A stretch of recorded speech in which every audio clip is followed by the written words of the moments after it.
This call is an extension of a recording that we did yesterday, which isn't yet published on Zoom.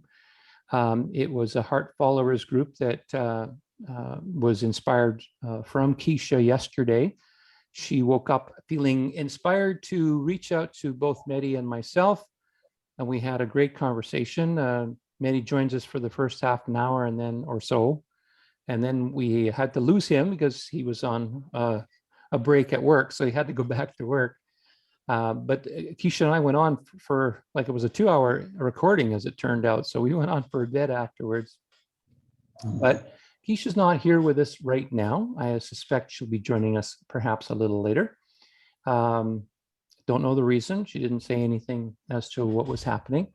But I just shared with the gentleman one of the themes that she shared with us to consider for this call, and then allow the call to go wherever it may go. And the topic again was one new exciting focus, something that sparks your heart. So I'm just putting it on the table to any one of you gentlemen as to, and Baret Hamid has also joined us. Unfortunately, his camera's not working, but he's with us. I just had this idea that like something that made me weep last night. All right, go for it. So William, you know me a little bit, you don't know me a lot. But I'm a burner. I've done Burning Man for 13 years, from 2001 to 2013. And then I stopped going to Burning Man since 2013. And then I felt that Burning Man is getting co-opted and corrupted like everything else that happens on this planet. Well, a friend of mine, a Facebook friend of mine, went to this thing that she calls it the Renegade Burning Man. So Burning Man was canceled. The real Burning Man was canceled this year, like last year, 2 years in a row. But some crazy people didn't care. They went and did their own Burning Man. And she wrote this gigantic post about the beauty of what they created. I couldn't stop crying reading this thing. It was about how people got together. They fought every single limitation, and they fought it with creativity, genius. Like BLM, Bureau of Land Management, had banned them from even have porta potties. So they didn't even know what to do with their waste material. And they figured out everything. And all the people who had gone to Burning Man for so many years, this was their most amazing burn that they experienced. With all the challenges, with everything being so difficult, with this pandemic, everything, like I cannot do justice to what she said, but I couldn't, you know, as somebody who had experienced this thing and also felt it kind of deteriorate, seeing this thing that humanity, and what I wrote about this is that this thing wasn't beautiful despite the challenges. It was beautiful because of the challenges, because humanity has this power. And if you watch the new trailer for Matrix 4, there's a scene that sort of Morpheus is telling Neo something, and Neo says, "You don't know me." And when he says, "You don't know me," he pushes him and punches him, and he throws him out of like this atmosphere. And the thing about it is that I feel the negative ETs and all the negative beings that have controlled humanity for thousands of years don't know us well. And when I read this Burning Man thing, I felt that this is humanity. This is what we are gonna do for our future. Wow. Do you have access to that? Is it something that you have to read the whole thing to get the full experience, or can you actually take excerpts from it? I can. It's an article online. It's extremely long, but there are pieces that, if you like, I can read about it. If sure, if you feel called, I'd be happy to hear some of that. Obviously, maybe not the whole thing, but any Yeah. little parts that I'd like- that speak out. I'd like the link as well, if you don't mind. Yeah, yeah. Let me see how I can do this. We can give you some time. You can go off camera and do that. And I have it on my phone, so I'll just read it for you. on my oh, phone. okay, all right, you already got it. That's awesome. Well, because I posted this on Facebook and so many people commented, so so I'm just gonna read a little bit of it. It's a very long post that this journalist friend of mine wrote. The renegade burn last week, also known as Black Rock Plan B or the People's Burn, was the greatest act of civil disobedience I have yet witnessed in my lifetime on American soil. It may go down in history as one of the most revolutionary and rebellious acts of our time in the United States. It was truly a loving anarchy. In case you've been living under a rock, the Burning Man Festival organizer decided to cancel the 2021 festival unless all attendees showed a vaccination card. When the community rebelled, the organizer decided to cancel the festival for the second year in a row. A decentralized group of scrappy volunteers known as Black Rock Plan B started a group on Facebook planning an alternative burn in a slightly different location in the Black Rock Desert, just to the north of its usual temporary city. When the organizers asked the Bureau of Land Management for permission, the BLM responded with a list of rules and regulations. Certainly right now, as a war brews, New York City is flooded, a hurricane devastates New Orleans again, fire evacuates are unfolding all around us, and a pandemic rages on. It seemed unbelievably frivolous, even deadly, to head off the grid to build a temporary city with no streets and no street signs, no fences, no security, no cell phones, no services whatsoever. In an unfenced location on public land where everybody creepy could be waiting to steal your stuff or cause mayhem. We were powerfully compelled to be there, yet afraid of the smoke, the possibility of violent crime, that it could be a super spreader event, or that we would be even arrested. But the People's Burn, much to everyone's surprise, most of all, Bureau of Land Management, BLM, was more egalitarian than renegade. And it surprised everyone. A rebellion against the government and the bureaucracy that had swallowed up this event, and the uber wealthy people who had stolen it away from the people, wasn't about anarchy. This uprising was all about cooperation, caring, and love. Many of the camps had a love theme or a heart theme: radical acceptance, participation, inclusion, and immediacy, the gift economy, and truly a sense of love thy neighbor, where the core values are as expressed. Burning Man is always challenging, but this year we face an additional level of brute survival. Unlike the usual Burning Man, this event had no streets, no roads, no street signs, no porta potties, and no emergency services. We all recognize that going was a personal risk that could even result in death. Forest fires raged all around us, spewing noxious smoke into the Black Rock Desert and blocking roads. We were told to stop shopping in Reno. Shelves were already barren, with thousands evacuating Lake Tahoe and Grass Valley fires. Add to this the pandemic and to the need to socially distance and be extra sanitary amidst the unusually dirty surroundings of this camping festival. Large-scale art was outlawed by the government, and no fire or lasers were permitted. So what would be there? The government said no porta potties, no ice cells. Everybody was forced to be radically self-reliant and provide their own porta potties and ice. Like there's much more, but I don't know if this gives guys a sense of what happened. Does it or does it not? What I'm wondering is, if, oh, good. I'm glad Mehdi unmuted himself there. Just a little bit of noise, so I muted temporarily.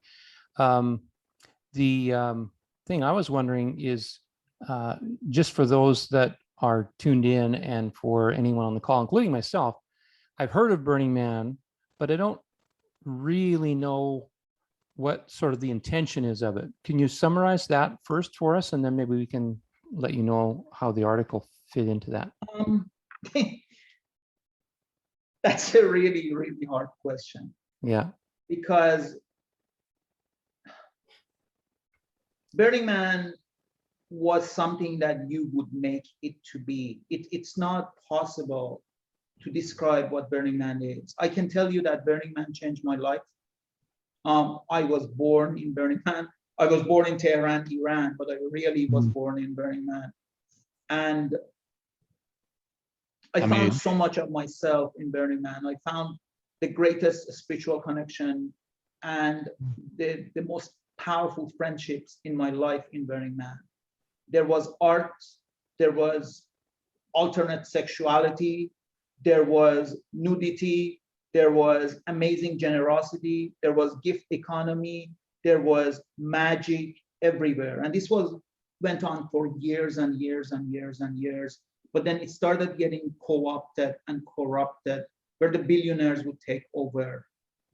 And then where we discovered last year, and that it's been going on for a while, that the whole thing was basically taken over by satanic agenda, and they were camps that literally cost like $500,000 that they would bring this thing there. And they were, all the Google people and all the biggest big wigs, they're all there. And so, and what you just heard was that they canceled it last year and they canceled it this year unless everybody shows up with a vaccine card, and they didn't. And they went and did it anyways, right? And what she says, it's a very long article, and I can give you the link and you can put it under this video. But it basically backfired. Everything that they wanted to do, everything that they wanted to limit, everything that they wanted to stop, not only didn't work, it made people more powerful, more resilient, more solution-oriented, more loving. Nothing. And there are so many things that she says the government had stopped and they wouldn't allow us to do. I just read a couple of them. There is a lot of things that they were not allowed to do. And they figured out every single thing. And everybody who had gone this year felt this incredible sense of magic that people had stopped feeling about Burning Man. Awesome. It's really hard for me to try to explain what Burning Man is to you. So, Mehdi, you were very interested in that when he was sharing about it. You were asking about the link. Is there something there that touched you, and maybe we'll jump to you as well as far as Sure.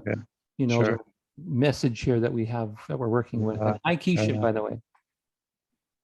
Hi, Quisha. Definitely something jumped out at me. What jumped out at me is the persistence or the commitment to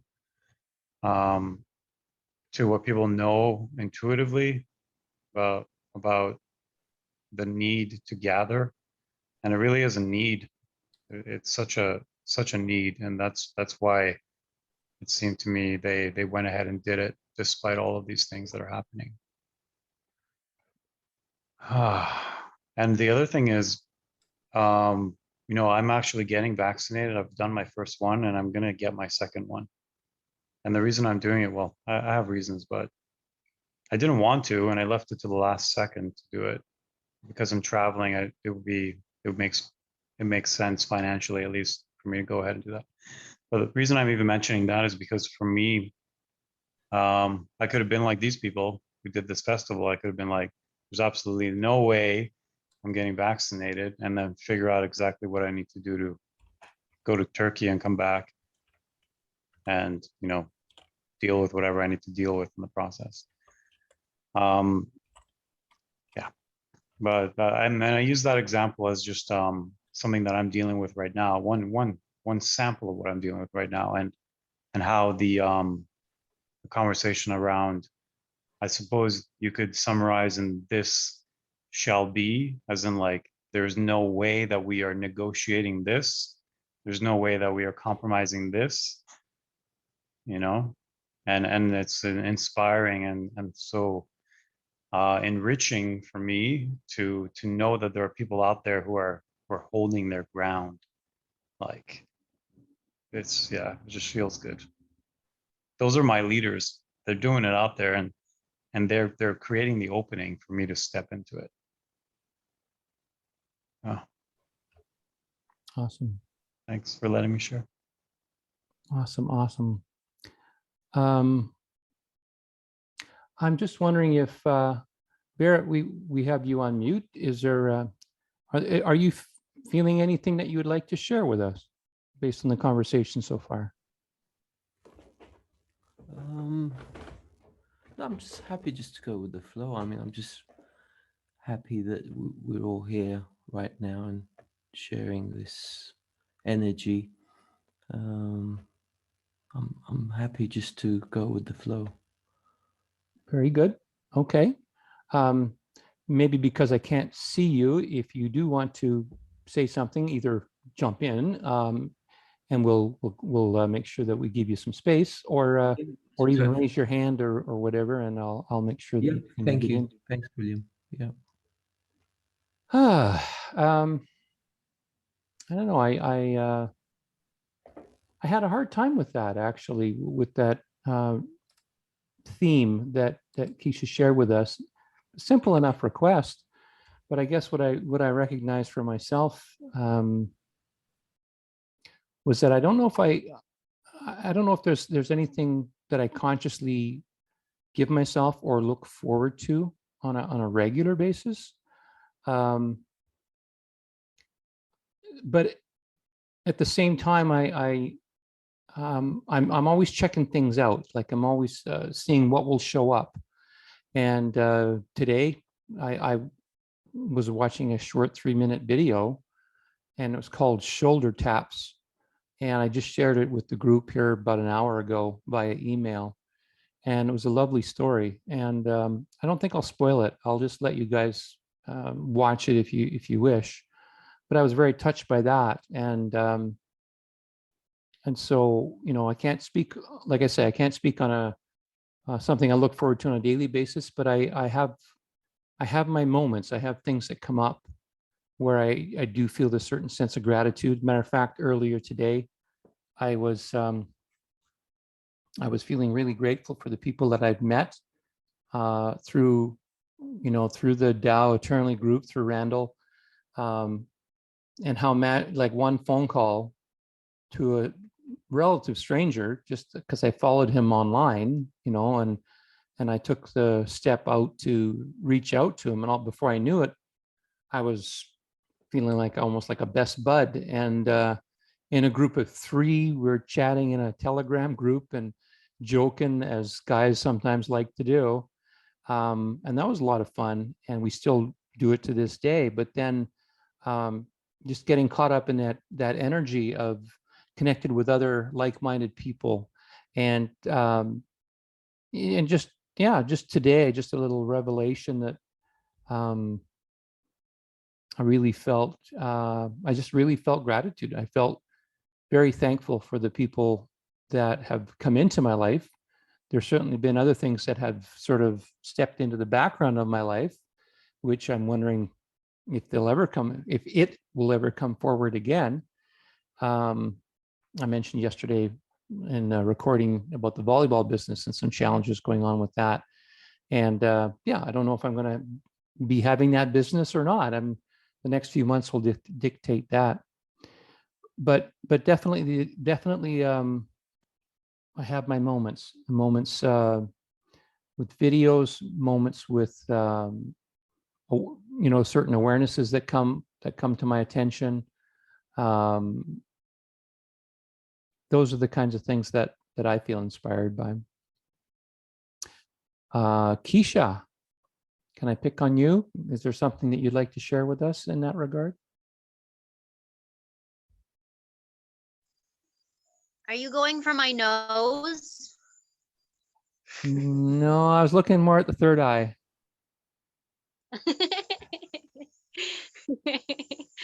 um, what I in is there a specific regard that you mean? Oh, sorry. Yeah, you sent us a topic that we could start out with. So we actually used that as our launching pad about the one new exciting focus where everyone chooses something that sparks their heart. Do you remember that email? Definitely. Good. I got back to base just now, and I was sweating from the bike ride because I'm like, oh my gosh, it's 5 something and the call started. I hope it's still going on. And then I just realized, well, if it is, I'll join in at the perfect time.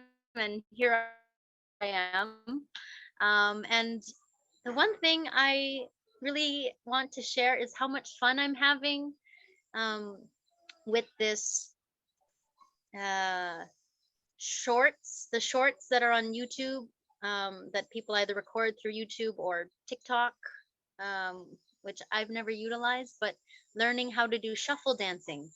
And I felt this imbalance in my body, like literally, and even as I've done flow chi, tai chi, I felt it slowly start to shift and balance out.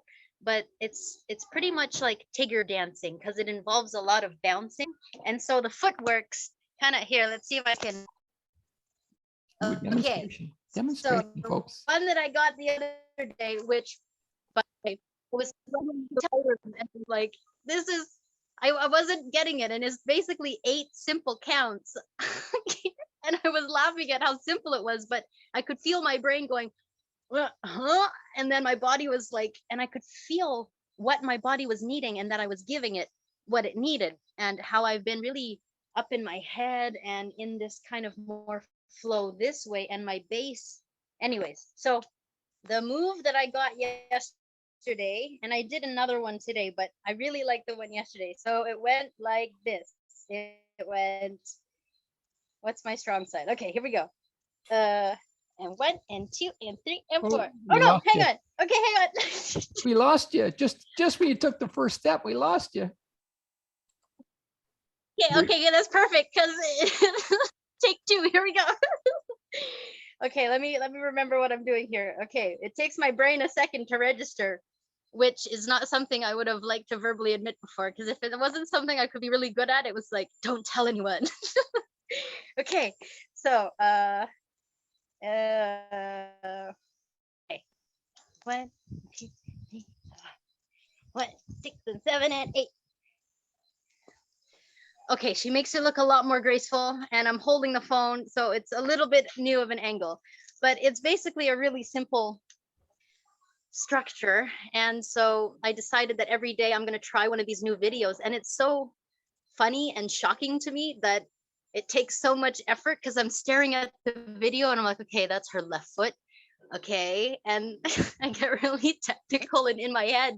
And sometimes it's just like simple movements. Like the one today, I haven't practiced a lot, but it's literally just hop, hop. It's a SpongeBob dance. You hop, and then this one comes up, and then the other one goes out and up and out and up and out and up. That's okay.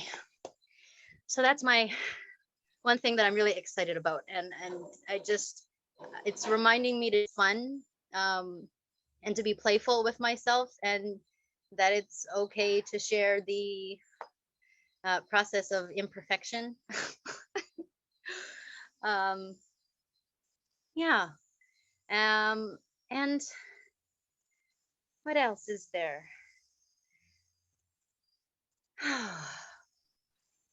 I just came back from the city into the jungle, and visiting with a family, and the mama is 2 months away from her 3rd baby, and so it's been really lovely catching up with them. So that's something that I feel really joyful about in my heart.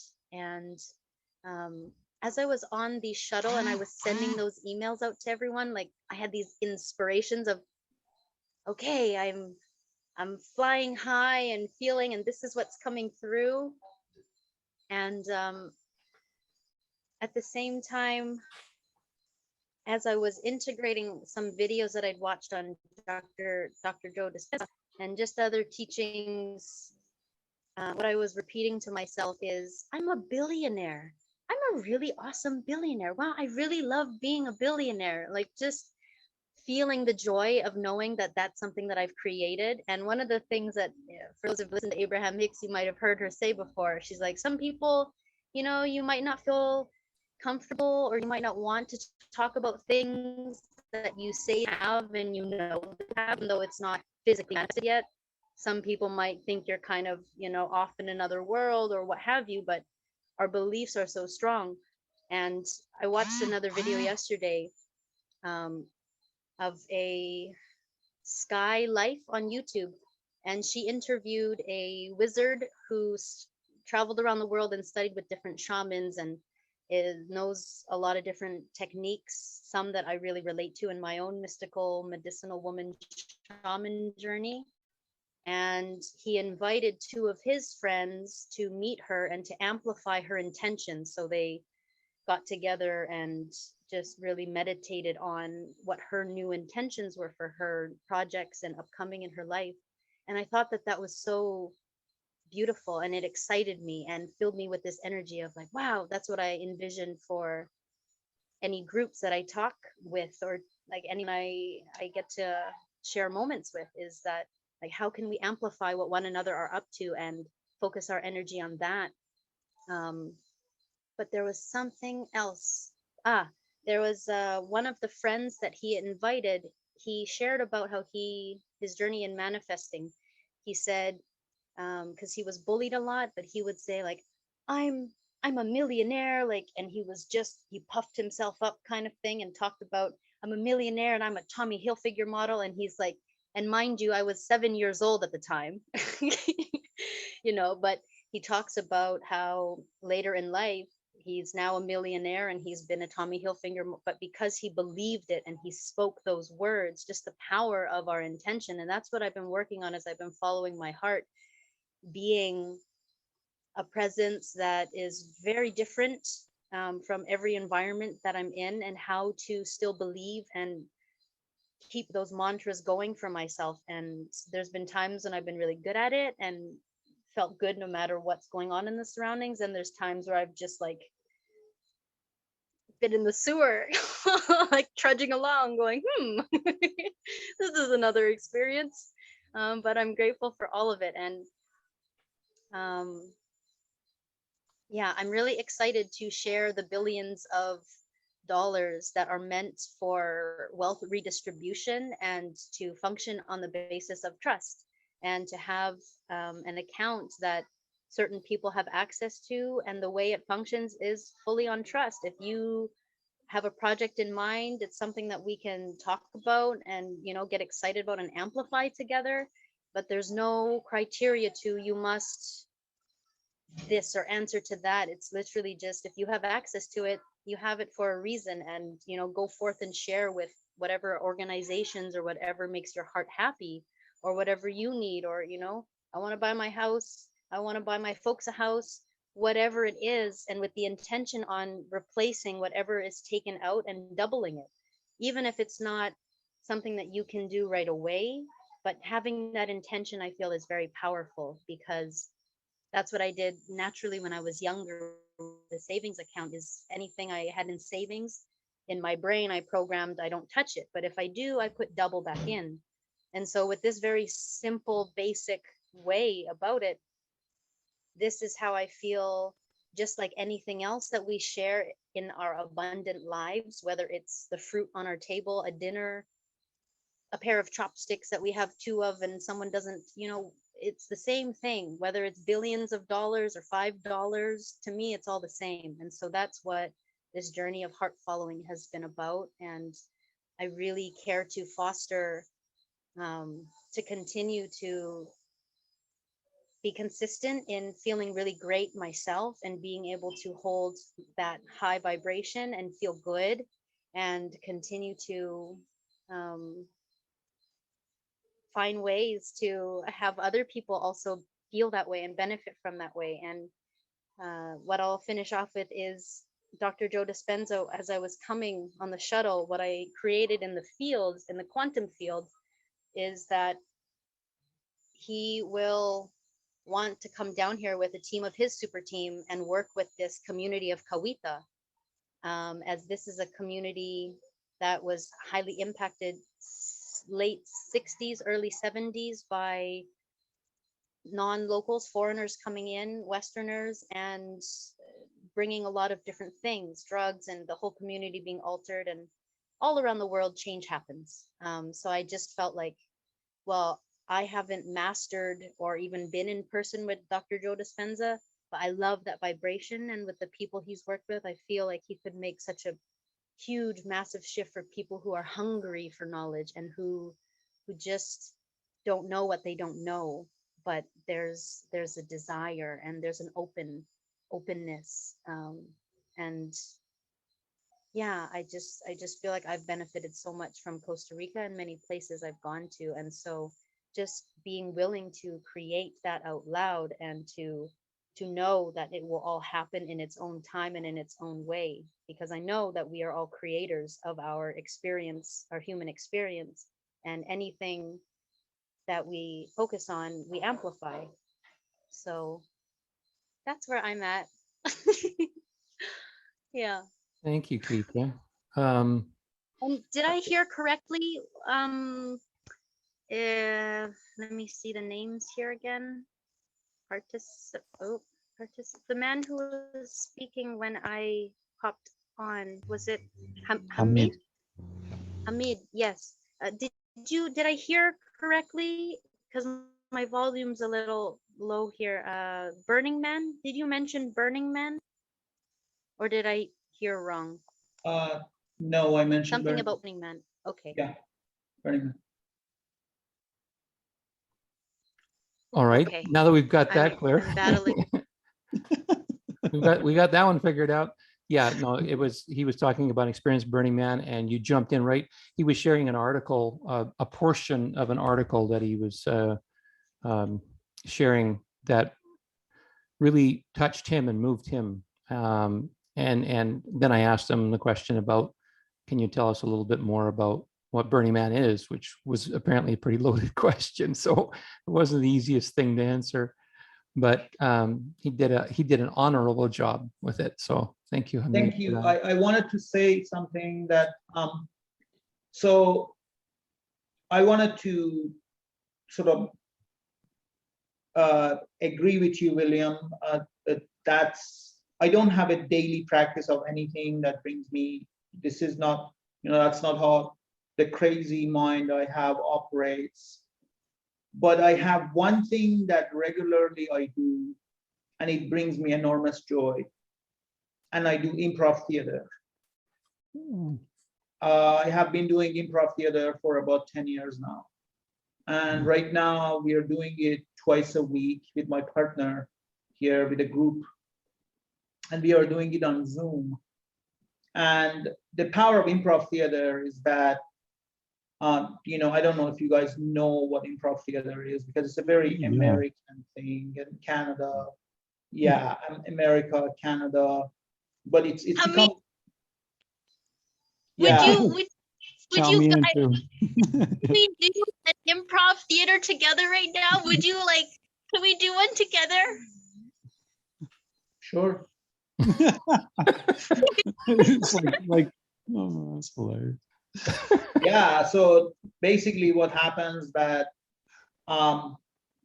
if we want to do a scene right now, I will just jump into something and I will bring something, and any one of you who wants to react to that, they can. So I would say, I just fed these chickens, but that one is dying and it's all your fault. Why did you spice the chicken like that, Quisha? Why did you do that?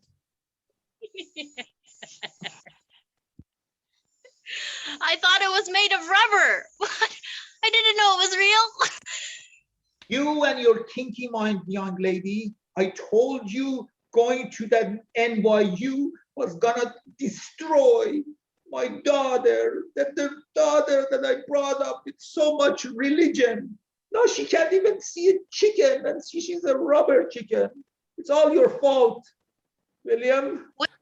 Would it help if I called Uber Eats and have them deliver a fresh chicken? Oh my God. This is such blasphemy. I guess Mehdi, not. you are her uncle. Say something. Please help. I take no responsibility for this whatsoever. Oh, man. What am I going to do with the rubber chicken? I wash my hands clean of this one.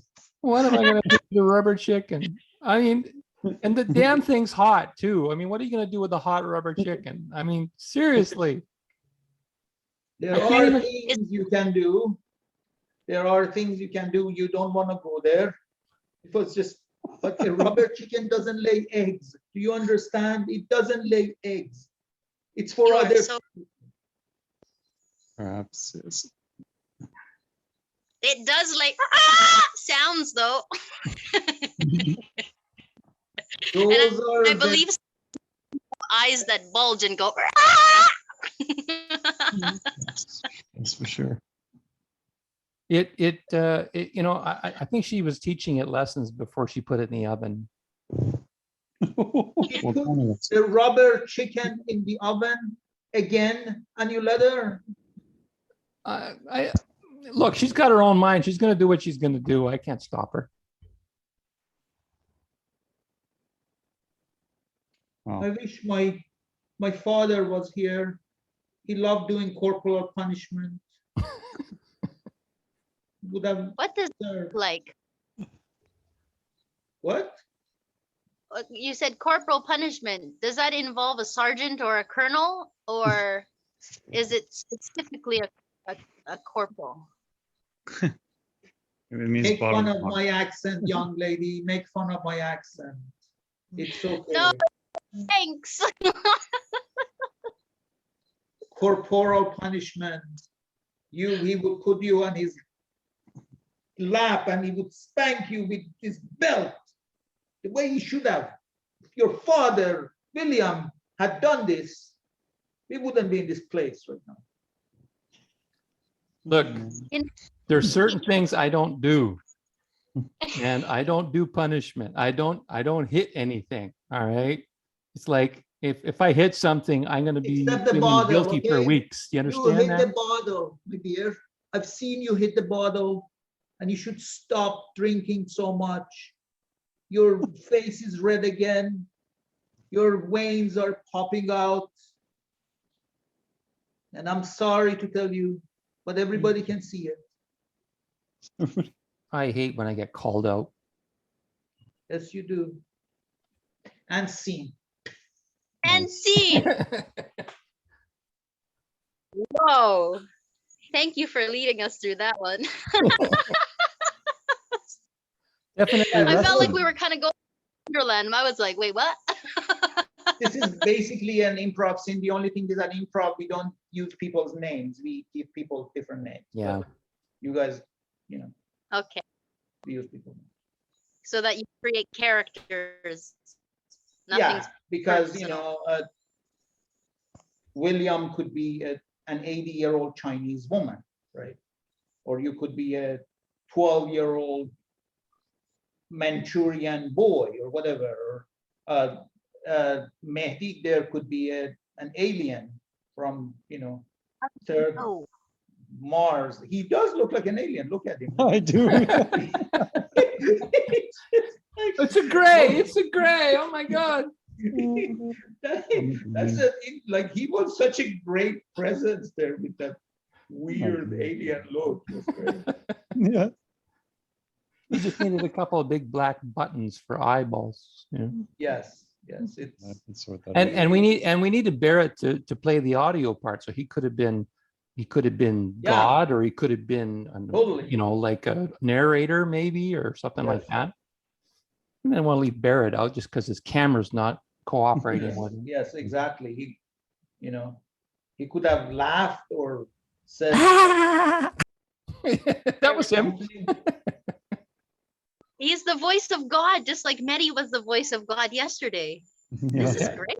This voice of Mehdi was voice of God. Yeah, he does look like God with that wide forehead. Not from this planet, I can tell you that. I have known that for 20 years, brother. Yeah. So now you got to straighten me out here on something. I don't want to be culturally completely ignorant, but I'm culturally ignorant when it comes to that central part of Asia. Now, Persia, Except with Iran. Iran is not central part of Asia. We are Middle East. very good. See, I'm already stumbling all over myself, so I'm doing great. So you were known as Persia way back in the past, Yeah. but you're still. I noticed that you still refer to yourself as Persian. Yeah. Yeah, as Maz Jobrani, one of He does. our Persian amazing stand-up comedians says, he says, nobody wants to be considered Iranian because Iranians are the terrorists and the people who fuck you up and steal your stuff and blow yourself up. You want to be like Persians, like the cat, like the beautiful women, like the rug. We want to be associated with that, not the Iranian, ayatollahs and the stupid bastards. And there was a point about 10 years ago when we had the Iran's, it was, what is Mehdi? It was the green thing that this people were rising up and they were, at that point, I was okay to be called an Iranian or Iranian or whatever. But after that passed, I'm back to being Persian. And William, it's a cultural thing because Iranian, it's more of a national thing, whereas Persian, you have Persian food or Persian, Persian women or Persian cat or, Hafiz and Rumi or Persian poets. So that's why, nobody considers Rumi an Iranian poet. There was not even an Iran back then. He's Persian. So. But Persia, the word Persian still refers to people of Iran specifically, or does it include other countries? There are some other people who call themselves Persian, and there is people in part of India are kind of like that, and Afghani people speak sort of a Persian language with their own accent. So Iranian is much more defined to the country of Iran, whereas Persian is more, Mehdi, is your experience a little different, or the way? No, generally, my understanding is when people who don't want to be associated with modern or present day Iran, they call themselves Persian. Yeah. That's the short of it. Yeah, as Maz Jobrani said, Persian, like the cat, right? I'm Yeah. Persian, like the cat, Yeah, because exactly. I like to be considered closer to the cat than to the Ayatollah that, stupid. Definitely. And Iran has a really beautifully rich history that they would rather be associated with than the religious stuff that's happening there right now. Yeah, I would say that probably the neighboring countries probably have some of that they're dealing with too. Yeah, for sure. But I can tell you this, that and maybe this might be interesting to you, but you've heard of Hakhamanesh, Mehdi, right? Hakhamanesh. Yeah. In the Americanized or the anglicized name for Hakhamanesh is Achaemenid. And but there was a Persian guy, Mehdi, that he actually talked about what Hakha means. And Hakha, Manesh in English is translated as Manef. But what the hell does Hakha mean? This guy says Hakha, and William, you got to understand, Hakhamanesh was a dynasty in Iran, which was going on in ancient Persia, which was going on 3,000 years ago. and we had Cyrus the Great, was Hachomanish. This guy says Hacha means unified field of consciousness. No, really. Wow. Yeah. So that's the culture we have, you know, Yeah. it's so unknown. That's awesome. It feels deep and mysterious to me. It feels like there's just a lot of richness there, but it's a lot of it's hidden. Yeah, definitely is. Yeah. It's not just hidden, it's censored. I like what Mehdi The says. world's It's catching censored. up, I think. Yeah. It's censored. Yeah. But then again, 99.99% of what we know on this planet is a lie, basically. Mhm. So I know that might sound an exaggeration. Quisha was talking about money and wealth. I was listening to Gene Decode, and this is pretty crazy, but it is, he was saying that there was 34 quadrillion dollar worth of gold under Vatican. Oh, really? Yeah. Under the building itself. Vatican.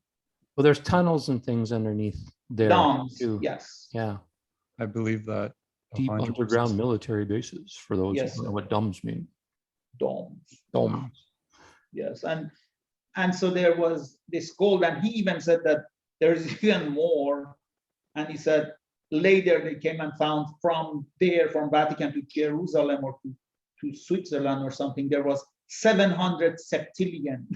Yeah, crazy. It's like basically it's insane how much wealth there is on this planet. Yeah.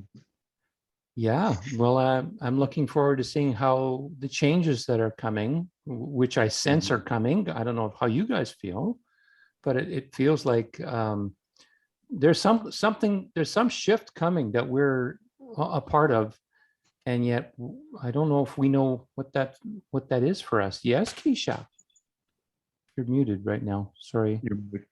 Yeah. Do anyone also follow the space news or like space weather network? Because just over a week ago, I think 10 days or so by now, they're like people who have been watching the different sun flares and that Carrington event from I'm not recalling the year, but anyways, there was a really extreme massive flare that went off the sun recently, like one of the largest ones. So I have not yet heard like how long they were thinking until it would impact us. But those are the kinds of flares, and like whatever is coming and in all of what's happening, we'll know when we know. But that has the potential to wipe out electrical grids on massive scales. And so that's also been a topic that we talked about in the past. I know with Mehdi and maybe even with William, of just as I've talked to you individually, to just say, just have a consciousness and have some extra candles around, or just have some supplies, or and to just be prepared, because if we know that there's something coming but we don't know quite what it is, but it could potentially impact electricity, and if we're living, for those who are living in highly lives where you're very dependent on electricity, and many other people are also, that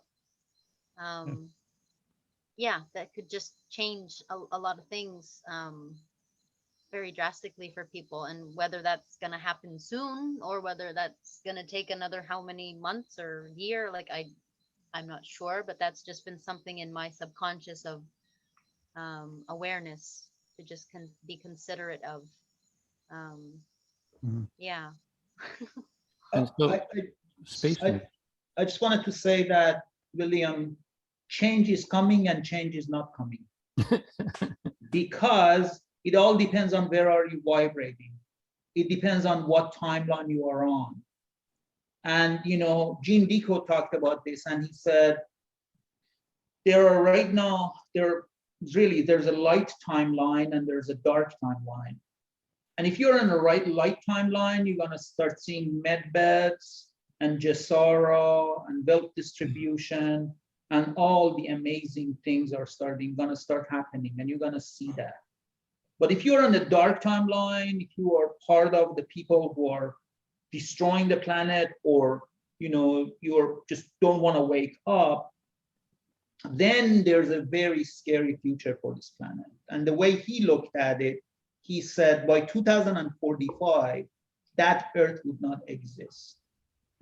And if there is, the Cabal has had this thing called looking glass technology, that they can look at the future. Mhm. Yep. But if you have a dark future, if you go after 2045, there's nothing. It's a scorched earth, everything is dead. But if you're in the light timeline, it's incredible beauty. So change is coming if you are vibrationally in that light timeline. But if you're not, things are going to get worse. Mhm.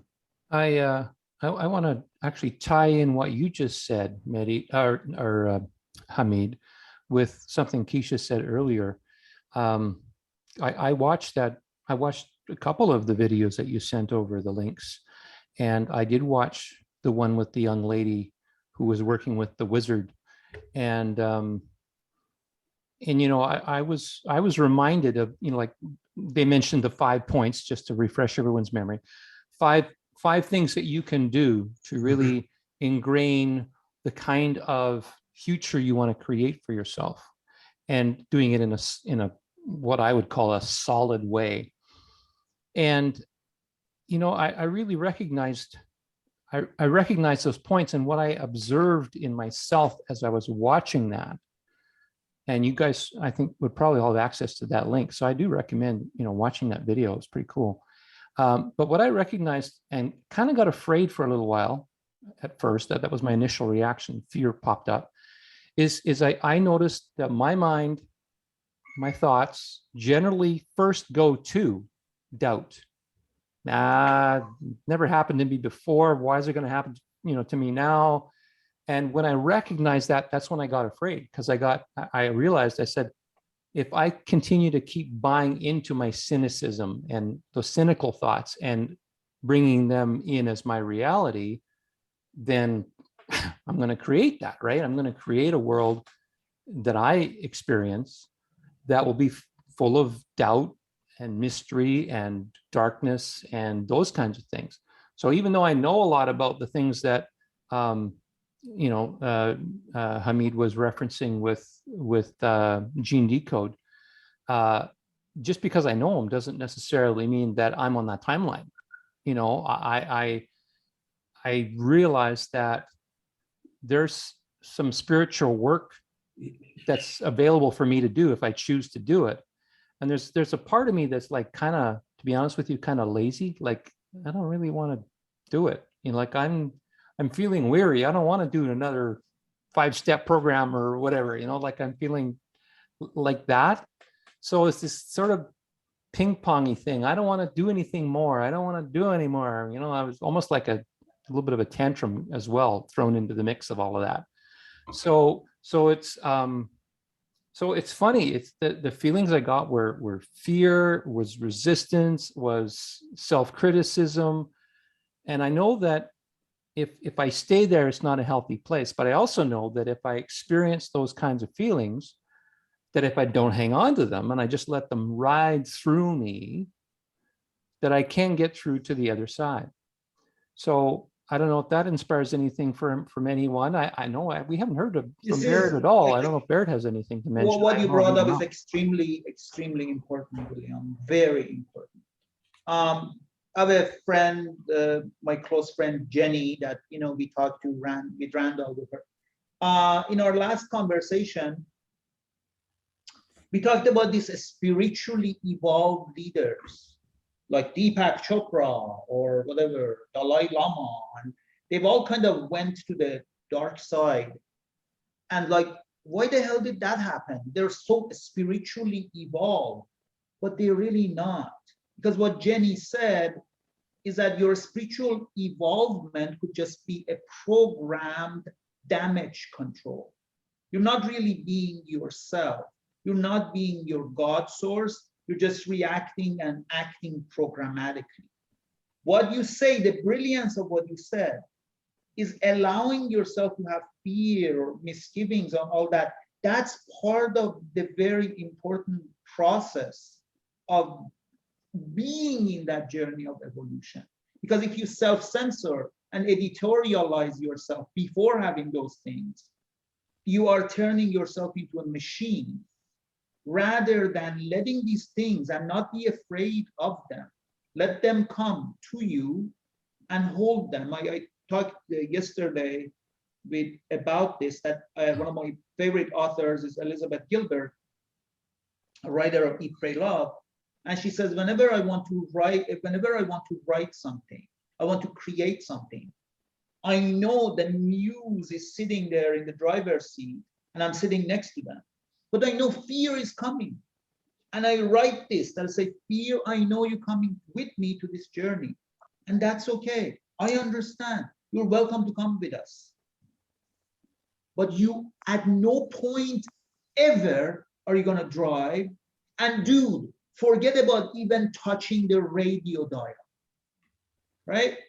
That is a healthy way of considering your emotions, not letting yourself be run by fear, hate, greed, whatever. Let them come into you and be that place that holds all of them and decide what to do based on your own, knowing and your own connection to source. So to me, what you do is extremely healthy and shows me that you are on your path of awakening rather than fear of having fear, fear of having hate, or resistance towards those things. I will add one thing to that. Thank you, Hamid. I think we've heard other people say this before. I think I even saw this in one of the videos that Quisha shared with us overnight. And the thing is that sometimes in life, something happens in one's life when suddenly it may even be a negative, an event that appears to be like a negative experience or a negative event or something dark. And yet something because of that, and sometimes it's not even a dark experience, it can be a very positive experience too, but some event happens to an individual and suddenly they realize that everything experience-wise that they've ever felt in their lifetime, in this current lifetime, in their experience, and maybe even in past lifetimes, all had meaning, all had a reason for it to come forward. And I recognize that they're different. Lately, I've been recognizing that different things happened in my life at different times to show me something. And in the moment of it, I didn't know what it was. But as I look back, I start to see what those things are. For example, I met Mehdi and I met Quisha both through the Landmark organization. None of us, as far as I know, maybe Mehdi's still connected, but none of us are still connected in any way to Landmark at this point. I'm not saying anything good, bad, right, or wrong about any of it, but there was a period in my life, not that long ago, in fact, where it was there for something. It served a purpose. It showed me something. It took me to a certain level. And then from there, I let it go. And I was okay with that. And I didn't know what was coming next. I didn't know what I wanted next. I wanted to work one-on-one. I actually ended up working with a counselor for a while. And then I came across a guy on YouTube named Kyle Cease, who's an actor. And he also does self-help type of stuff. And he introduced me to that concept of, rather than, when you run into a negative thought or feeling or a dark expression or whatever, rather than saying, no, I don't want to experience that. That's bad. That's wrong. I don't want to do that. He says, and I got it. I really felt the truth of it, is let it be there. Let it be there. And he talked about that a lot in meditation because he's really big on meditation. And not necessarily any particular form of meditation, just whatever meditation works for you, just do it kind of thing. Just give yourself some quiet time. And that's what my meditations look like. I mean, I sit for 2 hours sometimes and just let my mind go crazy. Like I just let it run, like it doesn't matter. His way was saying, there's no wrong way to do meditation. So I thought that was kind of cool. I thought, no rules, cool, I'm in. So that was great. But but the cool part was he was always talking about whatever comes up, let it be there, let it be there, let it flow through you. If you don't resist it, if you don't push it away, if you don't push it down, it will eventually dissipate and come through and out of you. And that's the easiest way to get rid of things without even having the intention of getting rid of it. Because even having the intention of getting rid of it sometimes stops it from coming through you. So it's more about, again, being in the moment, being in the now, allowing things to happen, realizing that you are spirit, you are okay, you're always okay. Even if your body is dead, you're still okay because you have a soul that keeps going. So just allowing, while you're physically alive anyways, allowing things to flow through is actually a very healthy thing. And he didn't say that in those words, but that's what I got. And that has made a ton of sense. And to me, it's kind of been like an evolution from things that I had done in my spiritual past as well. So I wanted to share that with the group. I don't know if that inspires anyone, but it's gotten me excited. I noticed I got a little more energy in my voice here. So it's awesome. On the meditation point, what I found also, William, is that anything and everything can be a meditation. And just like Hamid had mentioned earlier, there wasn't something that he does daily, but twice a week he has improv. And so what I was reminded of recently is whatever structure inspires me and works for me, to do that. And if it's not working, then just bring something else in. And whether it's just, I'm just going to be still and let myself be and not have a regime, or if I'm going to create something, whatever that is, allow it to be. Just as you're saying, when we observe things, like another analogy is just like watching the clouds pass. You know, if you're like, think of it as the clouds and you don't have attachments to the clouds and you just watch them pass, then that's all that there is. And it reminds me also of that, where we put our attention is where our energy is flowing to. So just because it's past doesn't mean we have to jump on that cloud or jump on that thought and ride it down the tunnel, so to speak. We can just observe it and then it moves onwards. Yeah. Sure. Go ahead, Amit.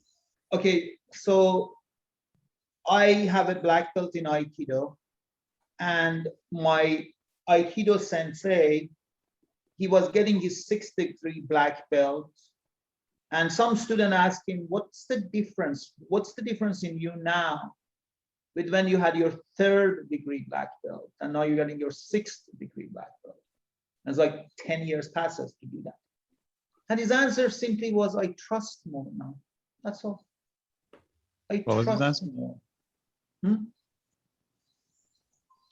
I trust more now. And the thing is that it's funny when people don't understand the idea of what I call trust and surrender. They're like, trust what? And it's not about trust what. Trust is something, it's almost like a vibration. When you trust more, you just do what you do, William. That's because you trust you, and you trust the benevolent source of, this universe. And when I look at everything that has happened in me, for me, to me, everything has happened for a reason and has happened for a good reason. And even when difficult things happen to me and I have difficult things to go through, I always have known, and more I know, every time something hard happens, just because it happens to me, that means that the very fact that it's happening to me means that I can handle it. And I have that trust in myself and that trust in the universe. Quisha.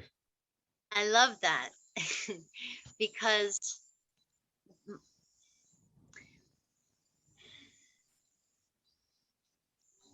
my discovery of what trust is from the start of following my heart in 2016, I spoke out loud, okay, I'm going to trust myself. I literally said this out loud to myself. It's okay, Quisha, I'm going to trust you. I'm going to trust me and I'm going to trust that the universe, I'm going to leap, and I trust the universe is going to catch me. And I have no idea what's going to happen.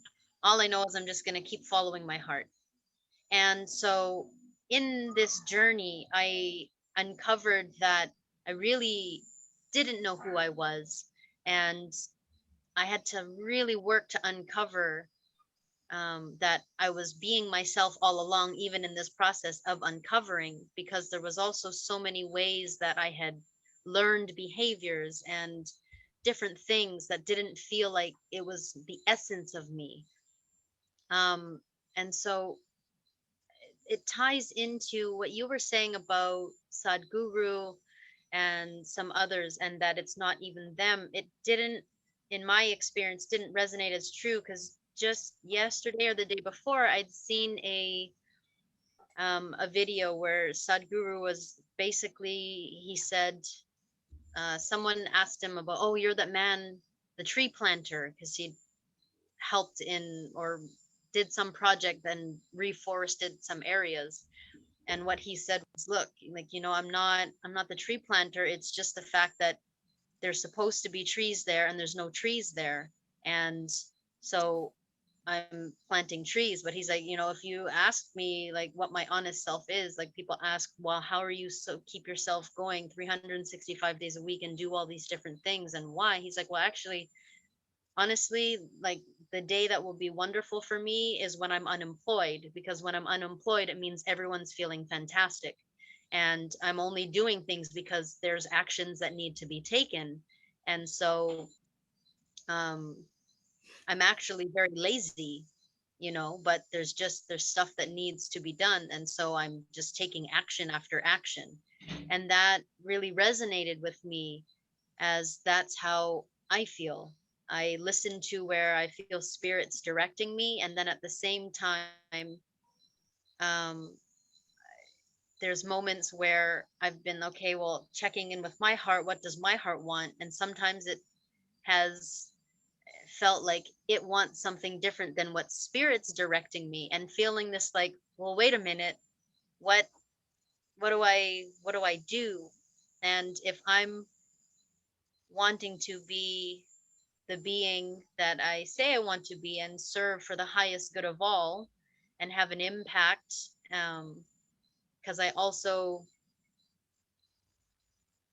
accepted a seed that was planted, that is, who do you want to be 10,000 years from now? And I literally zoomed out, and any kind of human or Quisha problem, everything just went way out the wayside. And it was just like, okay, I'm making way for spirit, and whatever's meant to come through me comes through me. So there's been this trust, and at the same time, who am I? And at the same time, I know I can evolve, and I have physically experienced evolving rapidly, sometimes several times a day, because I'm open to whatever concepts and beliefs and whatever structures I've had. I've literally felt shift and change and be removed extremely quickly, and sometimes day after day after day, especially when I was in Africa for 9 months. So I feel that I don't feel that there's so much in my perspective or perception that there's like an avatar that he or others are playing, because I have allowed myself to go through and feel all these emotions, and allow myself to feel all the ancestral things and things that I didn't need to take on even. And at the end of the day, I'm me having this human experience, and there's different tools and different things that have come into my awareness that I know I can play with. And whatever is going to happen has already happened, depending on your belief system.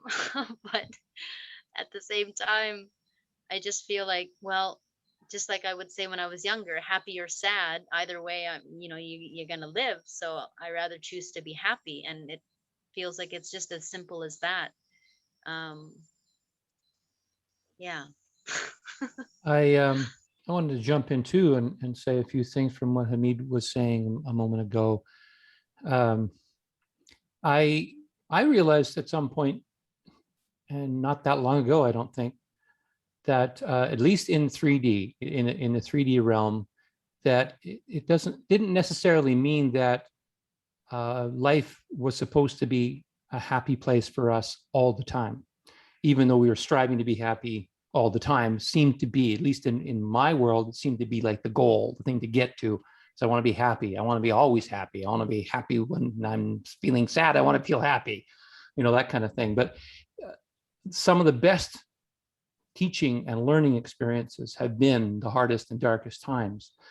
The opportunities that have come from the things that I said, oh God, I hope that doesn't happen, and then it happened, are sometimes the best lessons. Not in the moment, it seems like hell in the moment, but when I get through it and I realize, hey, I survived. I did that. I was afraid of it. It happened anyway. I survived it. I'm still here. I'm alive. I've learned some new things. And now I feel good about that. So, all of a sudden I'm less afraid now. I'm also got to see that if I hold the fear, if I hold it in my body, I'm going to create it. So if I'm saying, oh, geez, I don't want that to happen. I don't want that to happen. I don't want that to happen over and over and over and over and over again. Guess what's going to happen? Exactly that.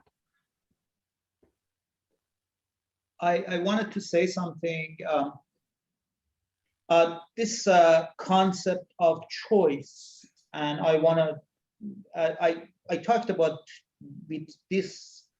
this with you, William, in one of our calls. I believe my highest state of being would be when I act like a human cell.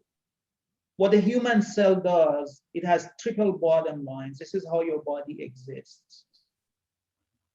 The cell is enjoying itself, being on its own and having fun and having a great time being what it is and who it is. Number two, it's having fun and it's enjoying being in community, and it's doing great, part of the community and having the connection. And number three, it's in service of the body. So the thing about a cell, and this is what happens to a cell, this is why we have a human, amazing human body with trillions of cells. Each cell is having these qualities, all three qualities at the same time. It's having a magnificent time being what it is. It's having great time with its surroundings and is in service of something bigger. So this is really important. Important in a way that I don't exist. I am not the energy of my cells. I am the surplus energy of my cells, because my cells are having fun and then they put all this surplus energy out and that creates us. So that's one thing. The other thing is that the idea of freedom, one time I read in a book, that the moment we become free, the moment we are truly free, that's when we give up that freedom to be part of something much more amazing, which is, I read for you guys this thing that happened in Renegade Burning Man this year. And these people were free to do whatever the hell they wanted to do. And they got together and in service of that community, they did everything they could. And there was another thing I wanted to say, I forget, but that's, yeah. We'll let you percolate with that for a minute, but I was smirking about something because I got this phrase as you were talking, and I just this simple phrase, it said, God is a giant yes machine. It just gives you what you are asking for. So whatever you hold in your body in the strongest way, God loves you that much, or universe, or whatever, however terminology you want to use. The universe loves you that much that it'll give you exactly what you're focused on, exactly what you're really believing, not just in your head, but in your entire being, whatever you're holding. And that can sometimes be hidden to your consciousness, but your subconscious or your body itself is holding things too. And so as you were saying that, Hamid, I was just thinking, we're loved that much that we are given exactly what we want, even if we think that that's not what we want. And then an extra little footnote is I saw Mehdi change his camera angle. And all of a sudden he was shooting from very low to high and made him look like a huge giant. And I thought, yes, he looks just like that giant yes machine. That shows that Mehdi can read your mind. Yes, Again. Mehdi's very in tune with me, I can tell. Yeah. very much. We're all in tune. We just don't know it. Some way or another. How's Baret doing? I want to know about Baret. I don't want to let him feel neglected in any way, but he's quietly sitting back there. He's still with us. Are you there, Baret? How you Yeah, I doing? mean, this is a very unusual stage for me, not seeing myself in the mirror. But yeah, I embrace everything and everyone just put into this incredible conversation. For me, I think of late, the most monumental whatever's happened, I'll put it into some kind of word, is enlightenment, because that is the ultimate goal when you're fully conscious of yourself within this hologram. And you know you're kicking ass when you are, let's just say, non-egoistic point of fully activate, because I put a website on this. It's called barettunian.com, and basically you know you're kicking ass because you're touching every soul. It's a soul to soul connection. So when you're just walking places, even without words, you're putting a frequency out there. And ultimately, most people's pain isn't being afraid of dying, it's afraid of living, because most people don't understand the essence of their journey. But an activated soul, without having to say anything, is leaving a signature, and that really kicks ass. And that's what I'm doing at the moment. And doing it without doing, it's just like, because I'm so conscious, all I'm doing is smiling. So I'm not having to say much, and people just feel the warmth of the smile, because when you're mindful and conscious of your smile, I'm not smiling because I want to suck your energy. I'm not, I'm not after anything. And people can get that authenticity, and that is really, really powerful, because your body is like a feedback machine. So you know what level you're at, because what you put out is what you get. It's the laws of attraction. But ultimately, for me, it's all about love. It's all about understanding the essence of our evolution. And I think a lot of people have been starved because they've been obviously born into trauma. And so once you release the blockages within yourself, you're a powerful being. You're here to kick ass. And that's what I'm enjoying the moment at the moment. And I can say thanks to so many people have been phenomenal mentors for me. I've had phenomenal mentors in my life, and everyone to a point is my teacher, because and people who've triggered me, I thank them enormously, because the greatest teacher is the one that's coming into your life and causing some degree of pain, because that's an awakening process. So yeah. My wife is my greatest teacher. I was waiting for that. Well, it's I've an had- opposite. Yeah, it's opposite polarity, isn't it? Masculine, feminine challenge. I just remembered what I was going to say. I was going to speak about openness. And if there is one thing, one quality I seek in humans, and one quality that I keep working on myself to become more better at, that's to be open. Hamid, can I just? Well done. Yeah, go on. Mhm. Go ahead, Baret. Hamid, I was gonna say something, brother. I mean, I haven't known you that long, maybe 2 years or so, and Yeah. if that, I just want to take this opportunity to say that, there's judging people and there's judging people, but I just want to say your energy of late has gone up so much. It's incredible. Because the interviews that you're doing as well, and you're putting yourself out there, I really appreciate what you're doing, and everyone here. I mean, I just thought I'd throw that in there, because I'm watching more, I'm feeling more your vibration, the way you're coming across, and especially the last month or so, you've gone up to an incredible level. And obviously, because like, you know, with reference to Colin as well, because, you know, you're interviewing Colin and stuff. And for me, I've been with Colin, we go back like 2014, many, many years. And he's been one of my phenomenal mentors from the beginning. And yeah, just wanted to throw that. Thank you very much for saying that, Baret. I have no idea. I don't. Yeah, you're not judging yourself. You're not, well, all I can tell you, Baret, is that I am not the guy I was 2 weeks ago or 2 months ago. exactly. I constantly changed. I have no idea who the guy was a month ago. I have no idea. And but, also, no, Randy as well, Randy Kaiser. I mean, he's come into my life. I've known him for about, I don't know, a couple of weeks or so. I mean, this guy's gonna he's kicking ass.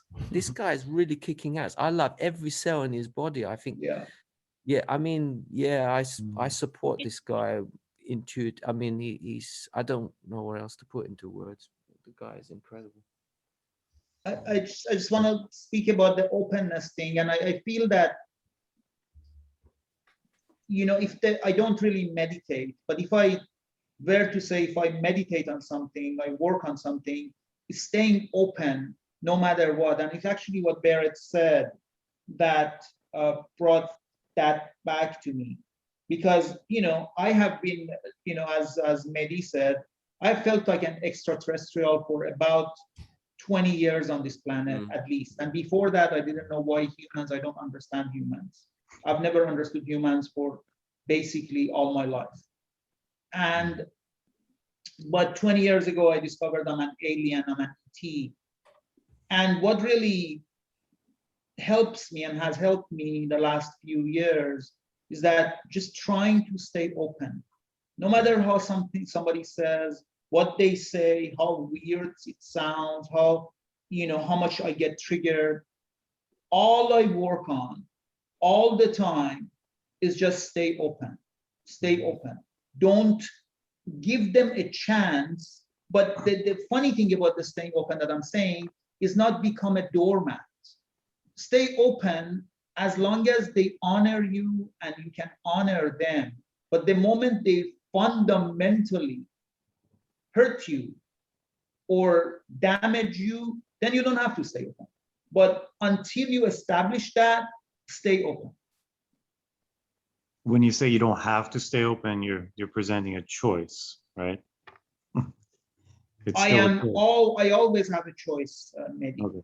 I always have a choice. You could choose to stay open, even if they stab you in the back and you're in the hospital for a week. You could come back and deal. I don't see that. I love you for saying that, brother. Thank you for saying that. But I would never be in that position, and I never play that what if game, because to be in that situation, you would have to create certain circumstances that would get you there. And having faced basically death many times in my life, and, you know, having dealt with things that, look, some of us, especially, you know, if you were born and raised in a, you know, third world country, you know, when Iran was under Iraq's bomb attacks for 7 years, when we had bombs falling a mile from my house. I've never been afraid of death, right? So like, there are so many things that don't scare me. And if something wants to scare me, I'm like, okay, because I know the way the Matrix plays, Mehdi. Matrix has nothing to actually hurt you. All it can do is create fear in you so that you can create that thing that hurts you, right? So I can hurt myself. So I can hurt myself. Exactly. So the way I look at it is that I am like a tall man walking, and Matrix is this 3-foot midget. And it wants to fight with me all the time. And I'm like, go away, man. I'm not really scared of you or whatever vaccine or crap or whatever you want to do. I don't care. Do your thing. Do your worst. So what it does, Mehdi, it comes up and it shows me a picture of a fish. Oh, I'm showing a picture of a fish. Be afraid. And I'm like, that's just a picture of a fish. I don't care. And then it just keeps bringing more pictures of a fist. And, you know, shadows on the wall or whatever. And I'm like, dude, I don't really care. Like, do whatever theater you want. I'm not gonna react to it. So it does all of this stuff. And I'm like, do your worst. And so, but if I were to react to that picture of that fist, then I'm fucked. Then I'm literally fucked, because I fall down and it has this little stick that it brought me down, and with other little midgets, they're kicking the shit out of me. So my life is that unless you actually have something you can hurt me with, fuck you, I don't care. Unless you actually have proof that you can do something to me, you can hurt me, you can damage me, I am not gonna react to your BS. Barrett. Much, and I love you very much, and you're an amazing guy as well. I'm just really honored to be in your presence. You're just a wonderful person. And Hamid and everybody, thank you for having had this opportunity to be part of this, and I look forward in your company again in the foreseeable future. Thank you so much, and it's been phenomenally healing for everyone. And Bless you. Thank you for being here. thank you. Thank you, Barrett. Anyone else? Quisha, when you showed up, I was kind of relaxed, and then I sat up, and I sensed something, a presence. Just, I don't know, you've lost weight or something, but your face is different than I remember. And it's like you're taking on your extraterrestrial form. It's so powerful of such a powerful presence that I sat up when you showed up. And it's not just that, but Quisha, you led this, like you started this, right? So I don't know if it's gratitude that I'm expressing here. In some sense, this was inevitable, but in another sense, it wouldn't have been if you hadn't done this. So that's where the gratitude is. So thank you in that regard. And just the acknowledgement that from how you're emerging in my listening, how I see you, the presence that you have from my perspective is definitely one that I want to be in the presence of. It is definitely one that I would follow. As a leader, I would follow that presence. So well done. Whatever you've been doing, well done. And thank you. Mehdi, are you on Facebook? Yeah, I am. I'll send you, I think I have your email in the email. Yeah, send me your Facebook thing. Yeah, I'll connect with you. Yeah. Cool. Whew. Yeah. Hamid? That We can hear you now. when you've had, and I know you guys probably have children in the background, so I'll speak a little louder.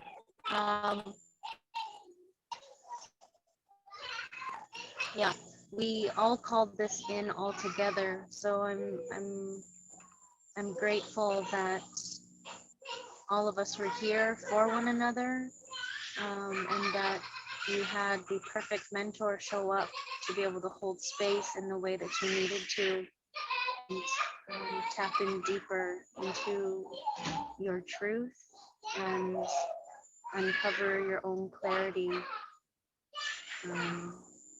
because you are worthy and you are valuable and precious in every way. And it's such an honor to call you a friend and to have had your presence be a source of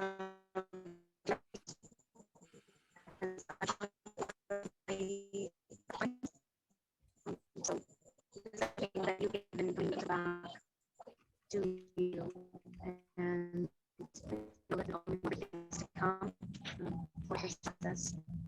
And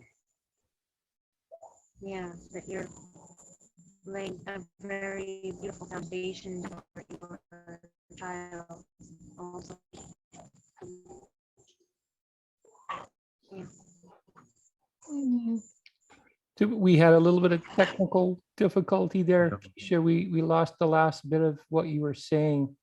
Such a beautiful video picture right now, but we couldn't quite make out what you were saying due to digital breakup. If you want to repeat the last little bit, maybe turn your video off, try one more time. That might help, I hope.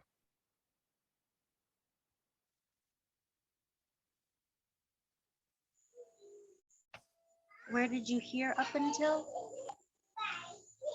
I don't know exactly where. Most of it for me was fuddled, but I got the sense of what you were creating though. There was gratitude and acknowledgement there, so I got that. Awesome. Yes, good. Awesome. Whew. Well, Hamid, any final thoughts from your camp? No, this was kind of a little, I'm tired now. So, yeah, I welcome the opportunity to go away. All right. Well, Hamid, Mehdi Jan, contact me, okay? So let's be Facebook friends. Are you William's friend on Facebook? I don't know. I have to look. I don't think so. I've Okay. got his email. I've got Yeah. One of these Yeah, channels. we'll find each other. I'll connect you by email and you guys can go from there. Yeah, you already did. The email sent, Mehdi's okay. email was there. Yeah. Perfect. Awesome, Okay, guys. then. Thank you Well, very much. Thank you Thank all. you. Thank you all. It was fantastic. Great work, Hamid. Great work, Mehdi. Love the love and the quiet support, Baret and Quisha. Thank you for just making this happen. Because like Mehdi said, you woke up yesterday morning with an inspiration. You followed through on it. We had a great call yesterday and an even better call today, I think. So that's awesome, guys. Thank you very much. Keep up the good work, William. Thank you very much. Take care, Thank you. everyone. Thanks Bye-bye. for doing this. Yeah. Thanks, really.